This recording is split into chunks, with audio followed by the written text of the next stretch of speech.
Half a month ago, as of the time of recording of this video, we witnessed the COE price reaching 99,999, or just $1 shy of $100,000. That's a lot of money.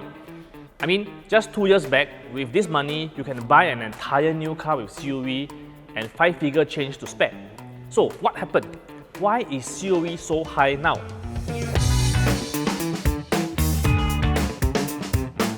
Hi, I'm Gavin from Vince Automotive Group. Now, in the last episode of this brand new series on COE, I shared on how the COE is bidded. Go watch that video later if you haven't. But before you click away, let's examine why COE is so high now. To answer this question, we need to understand the fundamentals of supply and demand. So, Economics 101, when demand outstrips supply, price increases. So the fundamental reason is there are more people wanting to buy new cars today than there are COEs available. So when those who didn't get a COE in the previous bidding overflow to the current bidding round that already has less COEs, everyone will bid higher. So now we know why COE price has been increasing.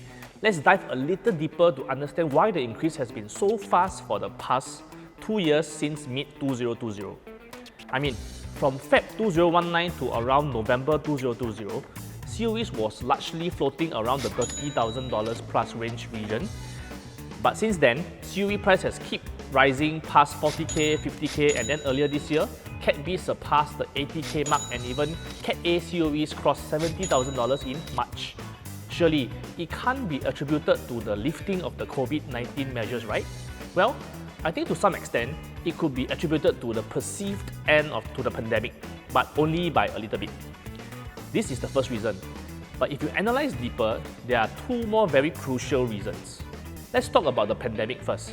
Yes, as of the time of this recording, most of the safe management measures have been lifted. And most importantly, for many people, we can travel abroad again. That also means more tourists, more expats, and even more overseas students will fly into Singapore too. Remember years ago when Uber and Grab were aggressively bidding COEs for their fleet of cars? Well, we are seeing transport companies doing the same again this time. So, I believe this is the first reason on why COE prices have spiked. But this pales in comparison with what I'm about to share in reason 3. And most people who are not in the car industry won't know this reason. But first, let's talk about the second reason, and it's to do with the economy. So after 2 years of cooping at home without much to do, many of us have actually saved up quite a bit of money. I asked some friends what they intend to do with their savings now that we are gradually going back to normal. The number one answer is travel, of course. The number two answer is investment, and this probably adds to why property prices have boomed too over these 2 years. But surprisingly, a few of my friends told me that they intend to splurge on a new car, especially now that they need to go back to the office and they need to get a replacement car for the one they have sold off. I mean, Singaporeans still love their cars. You see us washing and polishing our beloved rides every weekend, and we are one of the topmost spenders in the world when it comes to grooming our cars. And just look around you on the roads. It's like every third car is a luxury Mercedes, Audi or BMW. And what's more, it's so common to see Porsches and Maseratis and Bentley on the roads nowadays. And so, the luxury car market is hardly affected. Even with Budget 2022 announcing the higher tier luxury car tax, I don't see buyers who can afford $500,000 on a car will flinch even if it means another 20K to 40K more tax. And even when we are talking about the more regular type of luxury cars like the Mercedes C-Class or BMW 3 Series, an increase of 5K, 10K or even 20K in the COE wouldn't dent too much to the wallets of these buyers. After all, with a 50K increase in COE, it's only an additional $700 increase in the monthly installment for this tier of car buyers. What's adding to the demand is a new breed of cars previously not seen just 2 to 3 years ago. We're talking about electric vehicles. Nowadays, when I'm on the road, I'm seeing at least 1 or 2 Teslas per day. I remember there used to be a time where Teslas were as rare as supercars. Today, I can even see a Model 3 parked at HDB car parks. So, with all the undying demand there is in the luxury car market, it's hardly surprising why Cat B COE price is ever increasing. And with more EVs being on demand in the years ahead, if the government doesn't change any policy, Cat B COEs will potentially continue to climb. But this third reason is perhaps the main culprit that's propping up COE price. Even if we are still in the pandemic now, and the number of luxurious car buyers remain the same, this alone will still cause the COE to rise to levels we see today. But before I review the answer, let's look at when we had witnessed the highest COE prices, shall we? So first, there was the recent 99999 Cat E COE we saw in March 2022. The last time we saw COEs in the 90,000 range was from July 2012 to February 2013. Not as terrifying as today's level, we also saw a peak of the COE prices from April to May of 2002, when it crossed into the 40k region before falling largely unchanged in the range of about 20,000 for the next 7 to 8 years or so. Was that 99999 COE the priciest ever? Well, if you go back far enough in the COE price chart, you'll find that in December 1994, Cat B COE, at that time called the Cat 4 COE, reached an unprecedented level of $110,500. That was nearly 30 years ago when 4-room flats could be bought at that price. Unbelievable how rich Singaporeans have been all along, right?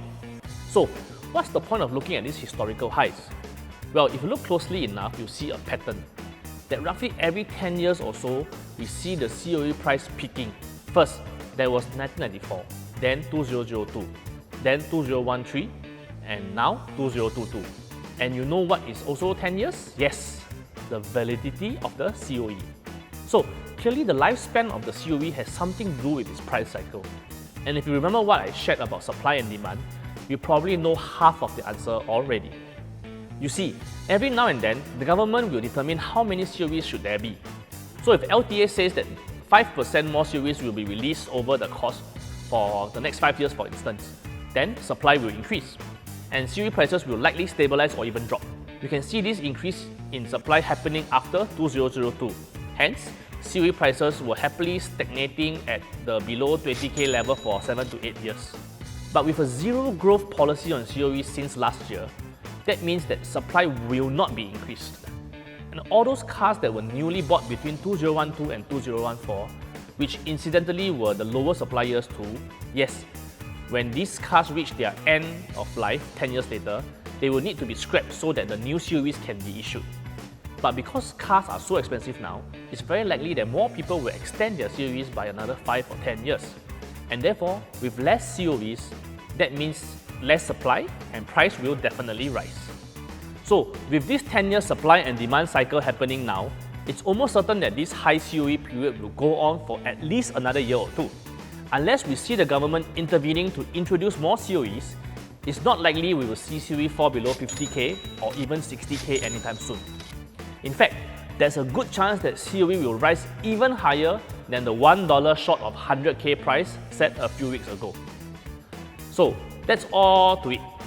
The end of the pandemic, our undying love for expensive cars, and the 10-year supply and demand cycle are the three main reasons for COEs to be so pricey now. So if you've learned something in this video, do give us a like, okay? And do subscribe and set notifications to on to be reminded of other videos in this series when they are out. In the next video, I'm going to share with you when is the best time to buy a car. Once again, I'm Galvin from Vince Automotive Group or VAuG, and I'll see you soon.